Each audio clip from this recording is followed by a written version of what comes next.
One of the most amazing things about humanity is just how incredibly broad the creative nature that God has placed within us is. But a lot of people, I think of art and creativity as existing primarily in the realm of ideas. You know, it's in the hothouse of the heart that these ideas percolate to the surface and stream into our consciousness. But the thing is, until, if you like, that coffee is poured and consumed, it doesn't really fulfill what its purpose was.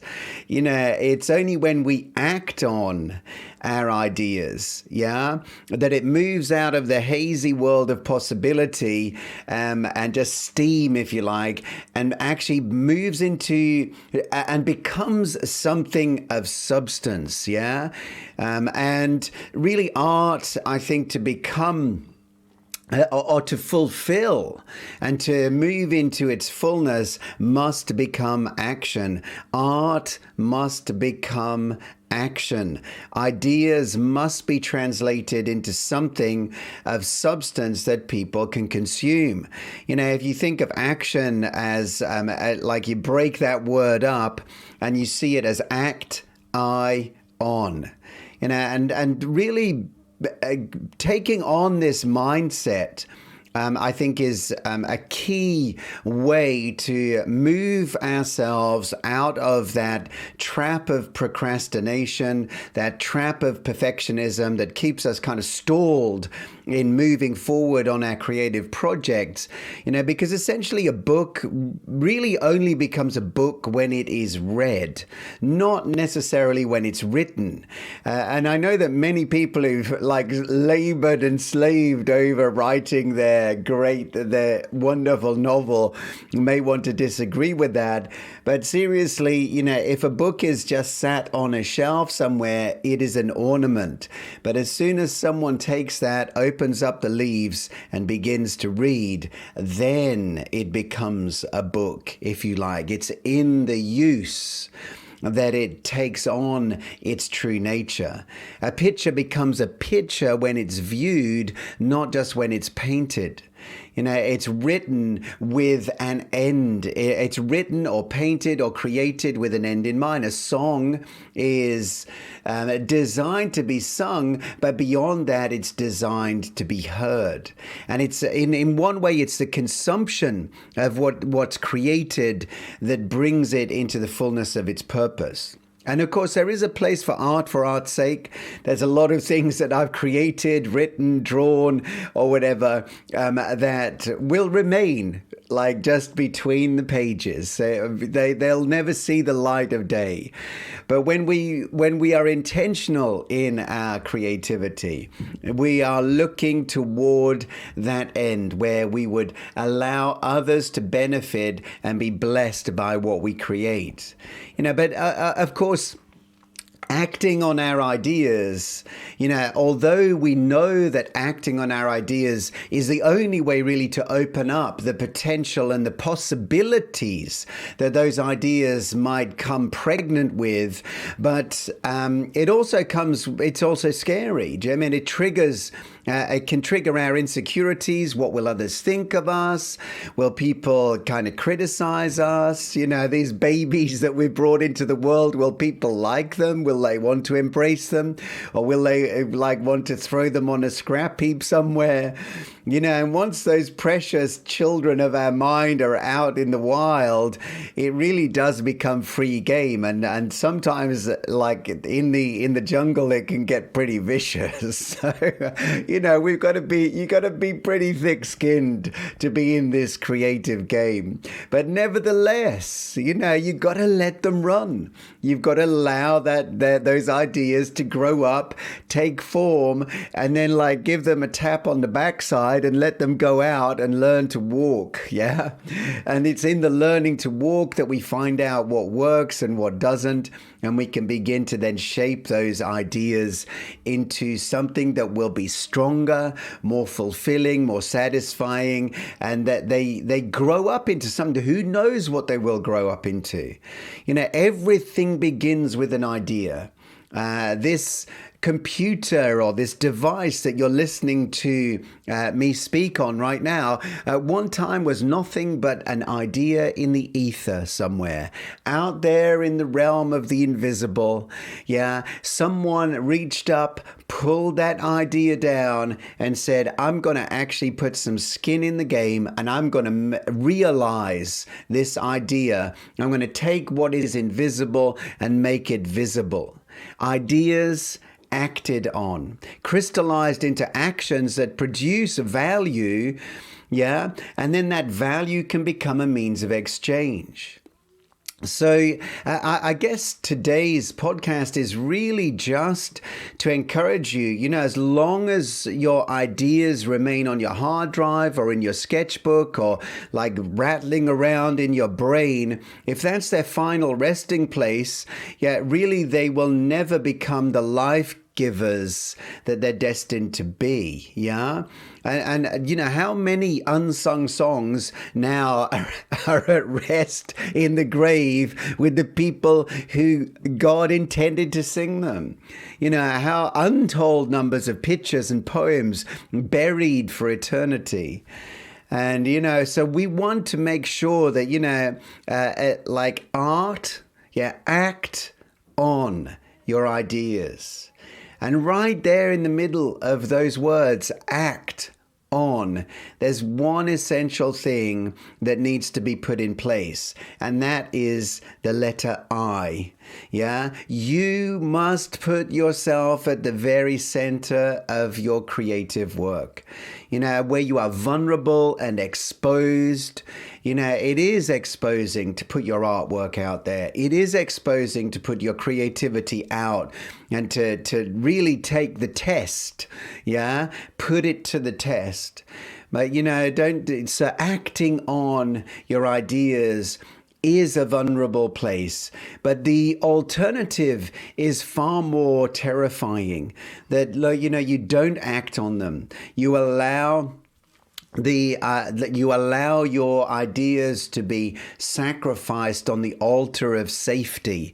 You allow your ideas to be buried in the grave of fear, rather than stepping up and saying, look, I'm not going to worry about whether this is going to work. I'm not going to worry about whether how people will respond. I'm not going to worry about all of the questions that come along with the idea of acting and actually producing. I'm just going to move anyways. I'm going to step out anyways. And, because it's only when we actually put our content out into the world that we can find out whether it will stick or not. And many of the stories that you will hear, many of the success stories of people in the realms of entrepreneurship and creative action really begin almost, it's never an accident if we've intentionally acted on something. So accident maybe not be the right word, but often when you read the stories, you find out the kind of the backstory of the hero and realize that, wow, they did not expect this to go where it has taken them. They did not expect this idea to become the vehicle that carried them to their place of notoriety today, and that their remarkable voice in the marketplace actually begun back in the day with an idea when they had no audience. And it just, the idea kind of just took form, the idea began to gather traction, and through that, it's developed into millions of different businesses, connections, friendships, etc., etc. And so those kind of hero's journey backstories often begin in that way, and so can yours. But it never will if you kind of remain hidden behind that wall of kind of procrastination. You have to step out. Psalm 12, verse 5 in the Passion Translation is rendered in quite a lovely way. It says, "The lovers of God are filled with good ideas." And it's not for want of inspiration. It's not like we're waiting for an idea to drop. There are so many ideas. We have the Creator living in us. I think what is in short supply often is the willingness to act on those ideas and lean heavy into application. Application, an ounce of application is worth a ton of inspiration, because ultimately inspiration, as magnificent as it is, as amazing as it is, if it's not actually translated into application, it kind of comes and goes and doesn't actually even have the potential to make the impact that we would like to see it make. Our partnership with God demands that the ideas of His mind and His heart that He places within us use our hands to realize them. It is a partnership. We are working together with God to bring His kingdom ideas, His kingdom businesses, His kingdom creativity to the world in such a multitude of ways. And He is looking for partners. He's looking for someone willing to kind of put feet to their faith and begin to step out in these ways. Too many artists, I think, too many creatives just remain perpetually pregnant. Idea after idea, all of those seed ideas just remain inside, and their belly just gets bigger and bigger and bigger and bigger and bigger as the years go on. It really is time to, if I can act as a midwife today, if I can come in and encourage this birth, then I am ready to do it and willing to do it. And if we act on enough of our ideas, if we will allow enough of our ideas to come forth, even if it's just a kind of mangy looking little kind of let's face it, babies are cute. When they're first born, most babies are really cute only to the parents.